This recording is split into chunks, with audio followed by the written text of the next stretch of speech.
The following audio may contain the personal testimonials of Take Shape for Life health coaches or clients. The results relayed in these messages are based on the unique experiences of the participants, and we cannot guarantee like or similar outcomes. While you may be inspired by these accounts, please note that any stories of success have not been verified, and your individual path to healthy living and weight loss will vary. As always, it is our recommendation that you consult with a physician before starting a weight loss program. Yours in health, the Take Shape for Life team.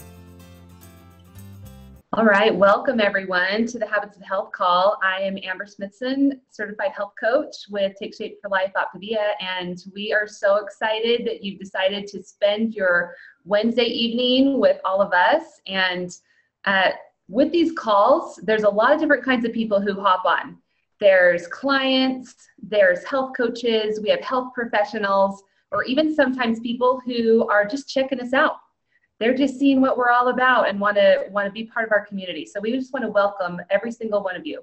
So you may hear things for people who are in weight loss phase, or people who have been at their healthy weight and just optimizing for optimal health for years and years, or people not even starting their journey.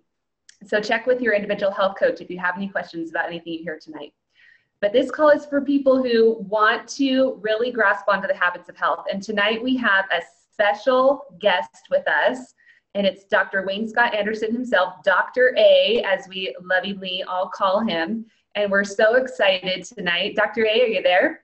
I am here, Amber, and it's so great to be here. I love to see your smiling face, and I love how you're running with this idea that as we bring people together, we can help change their health and their lives. Absolutely. It makes a big difference. Last week's topic was all about the support network. And everyone on this call, we're also participating in that support network right now. And it really just makes the biggest difference for long-term health. So tonight we have Dr. A on, like I said, and we have just a fun night planned where you get to ask Dr. A questions. And so what you're going to want to do is click that Q&A that you see at the bottom of your screen. And that is where there's the chat and there's the Q&A. So you're going to want to submit your questions in the Q&A for Dr. A to answer live. We probably won't get to every single question because I know that there will be so many just coming in. But to get us started out, I actually put it out in one of my client Facebook groups. What should our first question be for Dr. A tonight? Because a lot of times it takes you a few minutes to get those questions coming in. So Dr. A, I'm going to read your first question. Are you ready? Absolutely. All right. Okay. What advice would Dr. A have for someone who has regained some weight and is back on program, but very concerned about not regaining that weight again? What do you think are the most important ways to keep the insulin pump under control, prevent those nasty blood sugar spikes that throw the appetite into high gear, and especially once we add carbs back into our diet? Sounds like she's a little bit worried about adding carbs back in. So what would you say is your best advice for this question, Dr. A? Well, it's a perfect segue to start actually how I would start this call tonight. When I left critical care to focus on helping people create health, I first looked at the areas with weight loss and looked at diets and what they did and what they didn't do. And I realized then that diets really focus on a restricted period of time where you do something you really don't want to do, and then you can't wait to be done with it. What we want to do, and for this lady that has this question, is have her really maybe kind of change your orientation. And it starts with really focusing on creating health. We're much into the creative process. I've recently written a book with Robert Fritz, which goes into a lot of the pieces of this, and the habits of health is all instilled with creating what you want in your life. So I think it's really important for people, in a moment I'll address the details of the question, but I think it's first for people to realize, what do they want in their life? And I can tell you, being a critical care physician for so many years, I saw, it doesn't matter whether a person had an amazing portfolio of wealth or had a brand new car and they got in a car accident, or they were eating unhealthy and working a night shift at, a big boy or something. When they got to the point when they thought they were going to die, all of a sudden they would give it all up to live another day. And the reality is that it's really the choices you make over time that make all the difference. And certainly when it comes to reaching a healthy weight, It's really about changing that orientation that, you know what, I'm choosing now to create health in my life. And I'm going to start making the choices that support it. And every day, I'm going to make the choices that make me a little bit better. So with that, the key part is that, and the lady that asked those questions knows something about it, may even have read The Habits of Health. I heard her talk about insulin pump and about weight gain, weight loss, carb reload. So there is some knowledge there, but let me put it in perspective. The body will inherently heal itself if we put it in the right position. It really starts there. So the first thing, if she desires to create health, then the first thing I would do is set their goals in a fashion where you're not trying to, lose 50 pounds a week or, 10 pounds a week, but really just on making those changes. Now, with what we do at Take Shape Soon to Come Optavia, I specifically picked a program that had feelings that are low glycemic, and they specifically turn off the insulin pump. In fact, in the Habits of Health, we talk about the key management to really eating healthy for life is, number one, turn off your insulin pump so you don't have those spikes. Two is turn off insulin so you're not in a fat storage mode. And the third part in the work that's been done since I wrote the original version, which will be in the next version, is that leptin is a key modulator that is modified by insulin. And when insulin is high, number one, the cells are actually starving because the glucose can't get in the cells. So the insulin level is high and it turns on fat storage. And the third thing is the leptin levels become a resistance to leptin, which means we're always hungry. So our cells are starving. We're really hungry, and we have a voracious appetite, and our brain isn't functioning well, and so we get into that kind of that fog. So to really answer the question, so it doesn't happen again, first thing is we're going to focus on helping this lady create health. Number one. Number two, she needs to have a coach. A coach is really helpful in the process because it helps hold you accountable. The third part is you need to have the tools. So I suggest always using either the fuelings or the equivalent, which I talk about in the Habits of Health, where we're using balanced protein and carbohydrate, low glycemic. So again, to your point, doesn't turn on insulin, keeps the insulin pump turned off, it helps empty the cells. And then one of the things we're spending more time is in maybe even increasing a little bit the total amount of fat, but making it healthy fat. So healthy fats create satiety, and as well as protein. So also the third part is using a great protein source. So just to put that all together for a long answer to a short question, the bottom line, first, number one, have the orientation that you do want to create health. Number two, do it in baby steps using all the things. And those things include eating healthy, either use the fuelings, which we have, which are designed. You can, we have 60 plus product lines, and they're even getting better as we really focus on what people want in terms of having all the preservatives and having the natural flavors, taking out the natural sweeteners.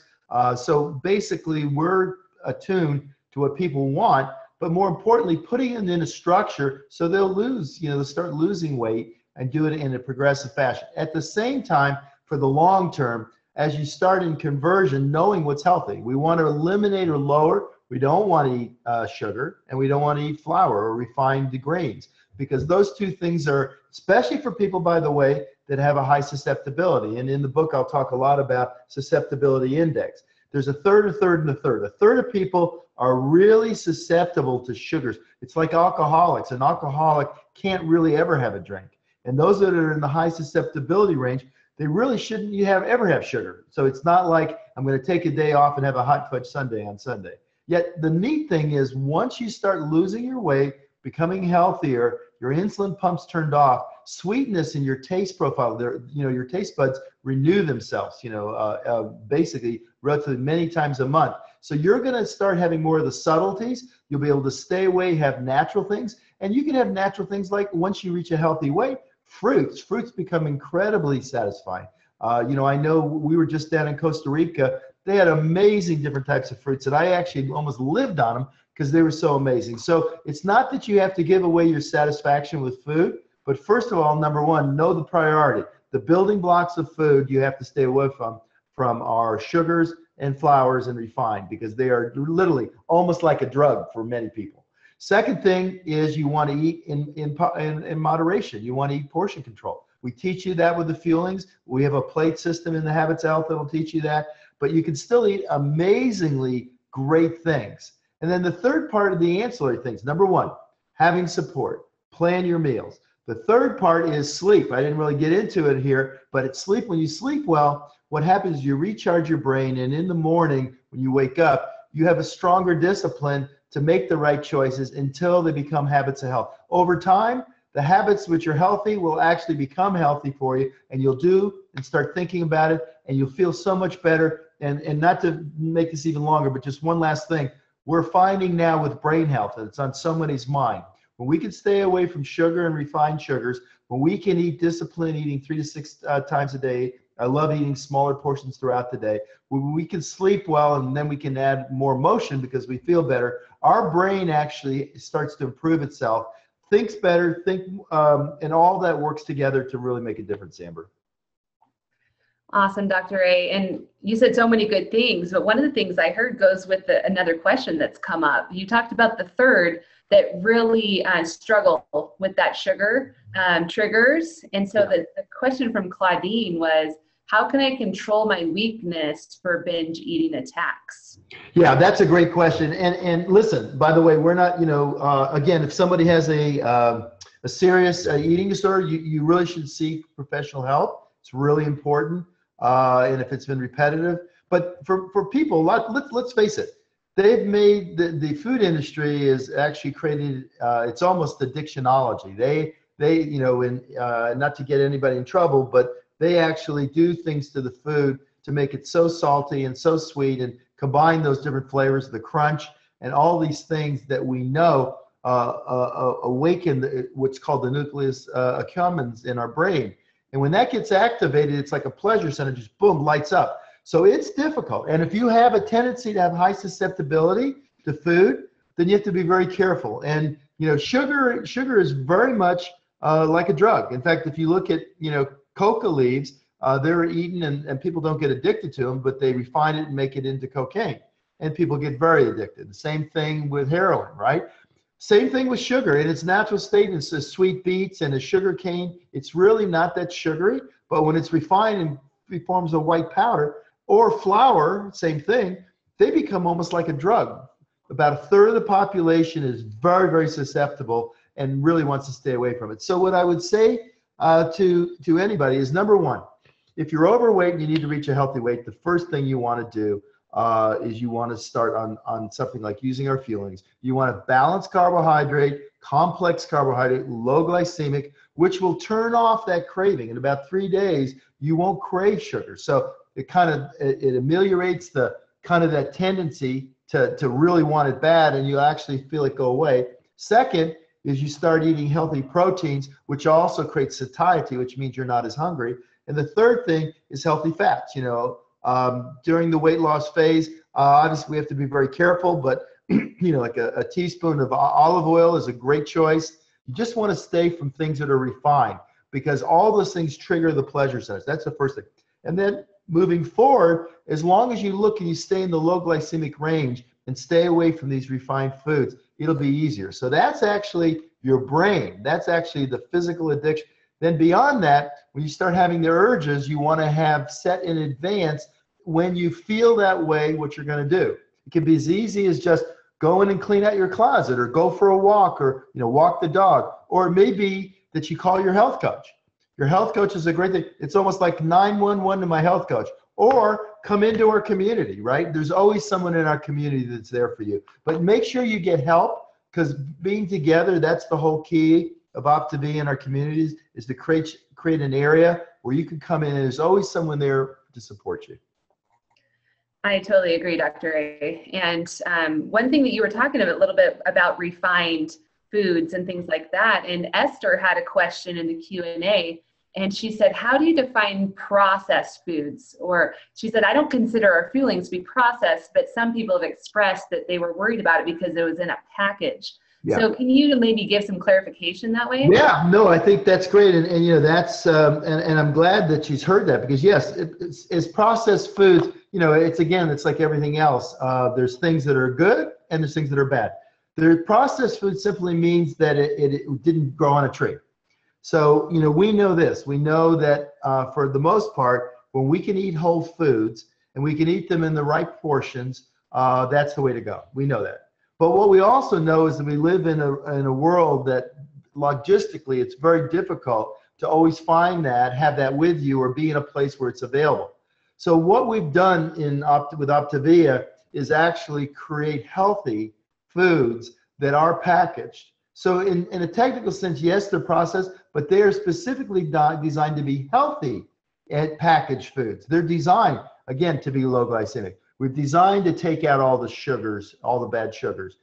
We've designed to take out all the bad unhealthy fats. They've been designed to use high quality bioavailable protein. So they are specifically designed to do two things.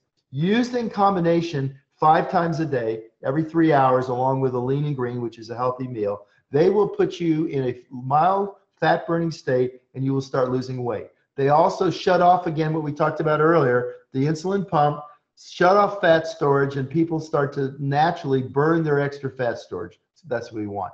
But beyond that, the design of our portable food. So when you're on a plane, listen, I was on a plane yesterday, on actually 2 planes, and during that period, the stuff they offered was pure junk. And so I just simply took out one of our packaged Optavia Fuelings and ate it, and my hunger in 15 minutes, 10 minutes was gone. And I had 100 calories, balanced protein and carbohydrate, vitamins and minerals, and all the things necessary. So I took care of the hunger, which is a natural sign when you haven't eaten in a while, gave myself something that does not raise my insulin and gives me the nutrients necessary and a highly available protein that allows me to stay healthy during that period. See, what people do when they don't have access and they try to starve, they actually put themselves in a what we call a catabolic state, and there's a process in physiology called gluconeogenesis. And what that means is we actually take our muscle and break it down and turn it into sugar and then use that as an energy source, which is why people that diet and go on these very restrictive diets, why they look so gaunt, because they're actually burning the muscle underneath their facial tone and underneath their body, and it's not healthy for them. So the difference is that we have been, since 1980, in the business of creating healthy ways for people to reach a healthy weight. And what Optavia is the final expression of a comprehensive system that includes the fuelings, which are really important, the coach, which is the daily guide, the community, and the habits of health, which is a long-term plan. So when someone says, well, do I have to eat these for the rest of your life? No, we're going to teach you everything you need to know. But what I will tell you, after now 17 years since we started this, I still use them, like I said, every day, because they fit into the practical way we live in modern America. I totally agree, Dr. A. I also utilize our fuelings on a daily basis. I don't know how I'd get by without them. Exactly. So we have a question here from Anne Marie, and she's saying that she's heard some things on the internet, and she's heard things both ways with plant-based proteins like soy. You know, are they good? Are they bad? Can you shed some light on that for us? Sure. Well, first of all, just to put in perspective, and actually there's a review in the New England Journal of Medicine basically yesterday. It was one of the talks looking at good for us, good for our planet. So in general, the move away from meat-based diets to plant-based diets is a good one in general. It's good for the planet. It's good for our health. There's many studies that show by eating more, again, vegetables and more fruits, again, not while you're losing weight, but once you reach a healthy weight, is better for you. It's healthier for you, all the phytonutrients, as well as it's very good for the planet because it takes a lot more space, especially to raise beef, than it does to raise crops. So, and then the crops that are raised, unfortunately, the agros are raising high fructose corn syrup and grains that have been modified, corn and things that are then used. So we have the fat content in our meat levels are higher. So bottom line, I'm not saying, listen, I love to occasionally have a steak. I'm not an absolutist in anything, but I know this. I know that even in my own diet over the last 10 years, I've switched more to a plant-based diet. So that's the first thing. The second thing is soy is a healthy legume. It is actually made by nature. It gets too much press both ways. Some people build it up to be the next coming of the Lord, and some people say it's the Antichrist. The reality is it's healthy, and as long as it's prepared properly, it is a healthy protein. In fact, what's nice about it, because it is a vegetable-based protein, a legume, It produces amazing, and that's why originally Dr. Vitale, back in '80 when he started our parent company, actually used it because it was relatively, you could provide more value for the money, so it wasn't as expensive, and it was a very good source of energy. And actually, there's studies that support it. It's actually got phytoestrogens, which are live compounds in it that are healthy for our bodies. And without getting into a bunch of detail, the studies have shown that actually it's protective, and it's good for breast health. It's good for prostate health.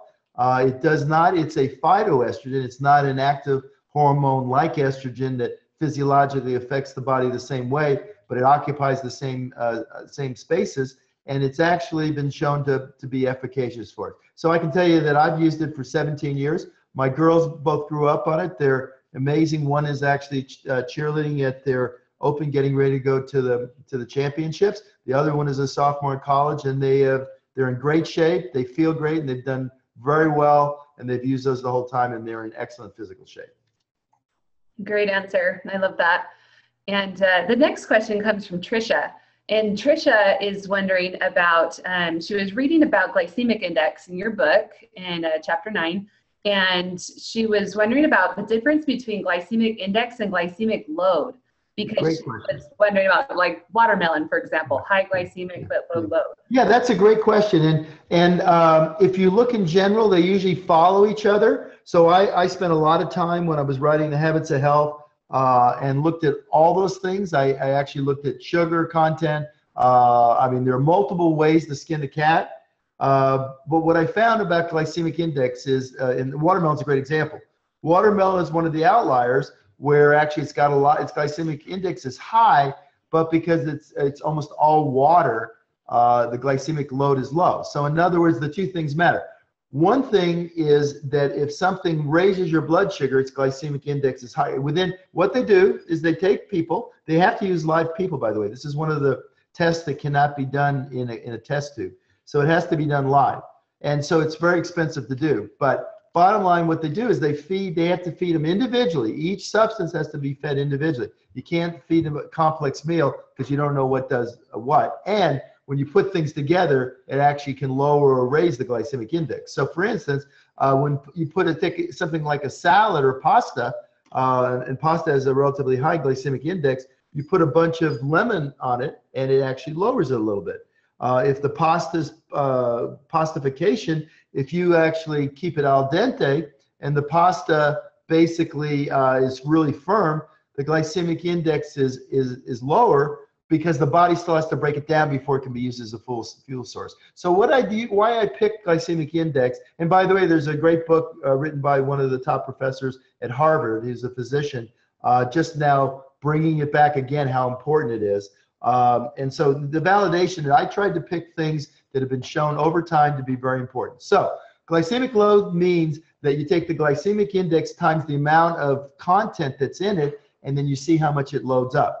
Watermelon has a high glycemic index, but because it's almost all water, that's why it's called watermelon, it has a very low glycemic load. So that's an outlier, but usually glycemic index pretty much parallels with glycemic load. So as long as you pick from the charts that are low glycemic in terms of their index, and also if you're going to eat something that's a little higher, make sure you put it with something that's not. So protein immediately brings down carbohydrates, glycemic index, because the body, it takes longer to digest protein. So the body moves that stuff through, if you think about it, your stomach into your intestine. So all that happens slower. Thanks, Dr. A. That really clarifies that a lot. And I love how you keep it simple. You know, it's like, we don't need to know everything about everything. Let's just look at the charts, stay in the green, stay lean, right? Yeah, exactly.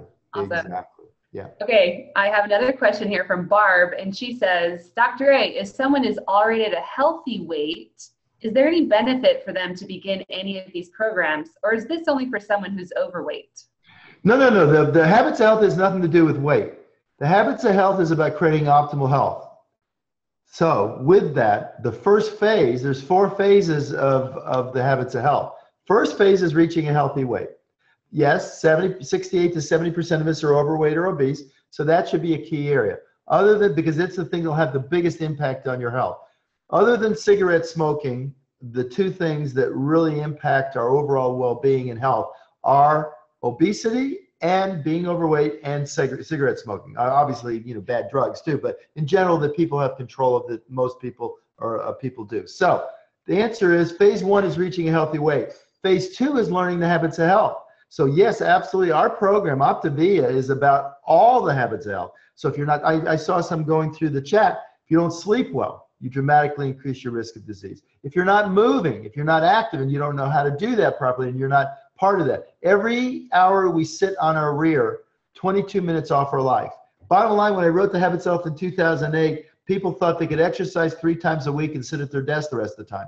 Well, we called that out in 2008, and over the last 2 years, just now are they coming over the last couple of years, that sedentary lifestyle, even if you're exercising, if you're sitting more than an hour at a time, you're increasing your risk of disease. So how we move, how we sleep, how we manage stress, creating a healthy mind, they're all parts of our program. Our program's goal is that whatever age you are, is to equip you with all the things you need to, again, very simply, have the support, the tools, the strategies to become optimal as you can be at that age. So no, the weight part is just the first part.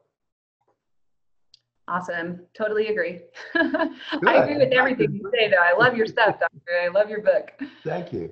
Okay, so this is an anonymous question. Anonymous, I like that. Yes. She said, or he or she said, I had a friend tell me that she thinks everyone needs fruit. If we're getting all of our vitamins from our fuelings, do we really need fruits?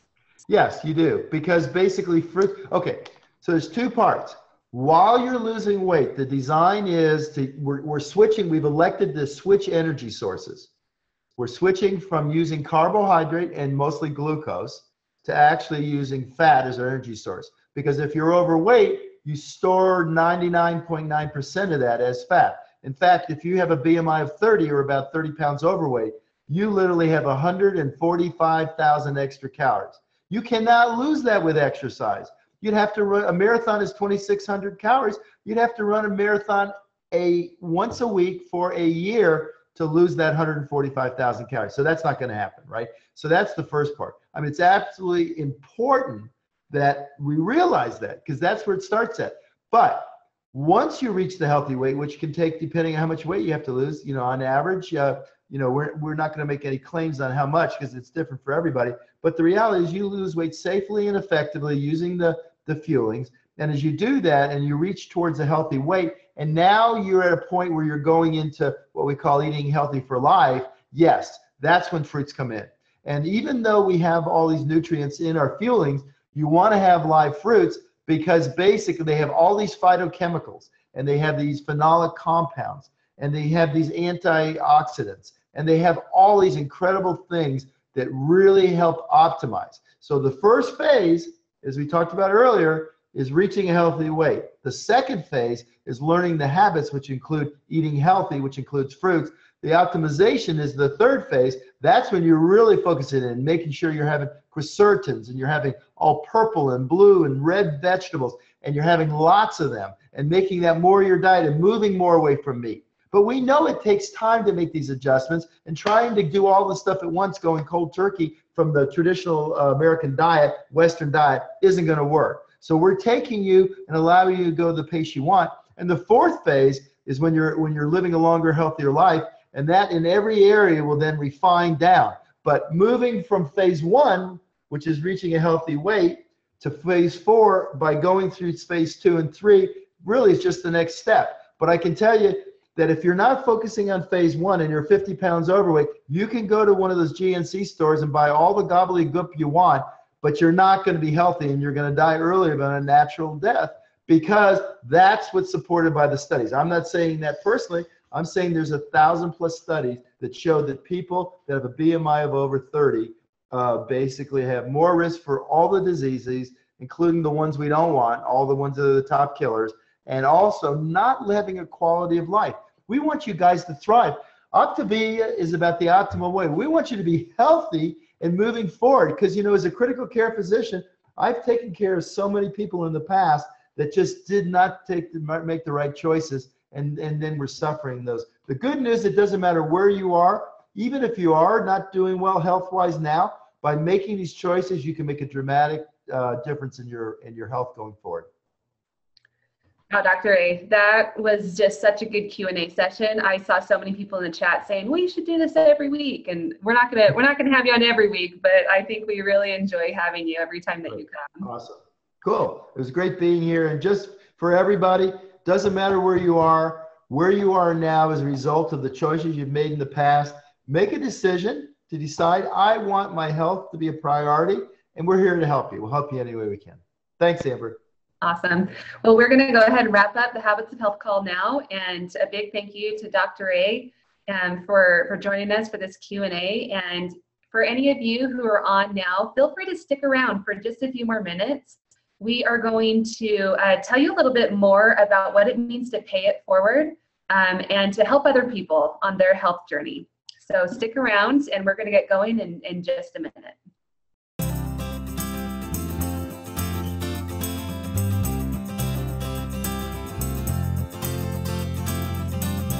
The preceding audio may have contained the personal testimonials of some Take Shape for Life health coaches or clients.